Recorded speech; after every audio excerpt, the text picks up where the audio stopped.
নমস্কাৰ চাবিৰসকল ৰাজ্যৰ লাখ লাখ চৰকাৰী কৰ্মচাৰীসকলৰ কাৰণে এক হেউতে জননী প্ৰভাৱ পাইছে হয় চাবিৰসকল আৰু যাৰ ফলত কৰ্মচাৰীসকলে তেওঁলোকে 1 এপ্ৰিলৰ পৰা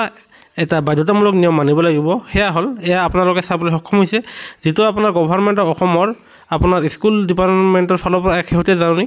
যাৰ ফলত কোৱা হৈছে যে শিক্ষক কৰ্মচাৰীসকলে তেওঁলোকে অহা আপোনাৰ এপ্ৰিল মাহৰ 1 তাৰিখৰ পৰা তেওঁলোকে শিক্ষা হেতুত এপ্লিকেশ্যন তেওঁলোকে বাধ্যতামূলক এটেন্ডেন্স দিব লাগিব উপস্থিতি দিব লাগিব অন্যথা বিভাগীয় কৰ্তৃপক্ষ শিক্ষা হেতুৰ যি উপস্থিতি হে আপোনাৰ দৰমহা কৰ্তনৰ হৈতে তেওঁলোকে জড়িত কৰিব পাৰে বুলি জনা গৈছে আৰু হেহে আপোনাৰ ৰাজ্যত 2 লাখতকৈ অধিক চৰকাৰী কৰ্মচাৰীসকল আপোনাৰ শিক্ষক ৰূপে কৰ্মৰত তেওঁলোকে অহা 1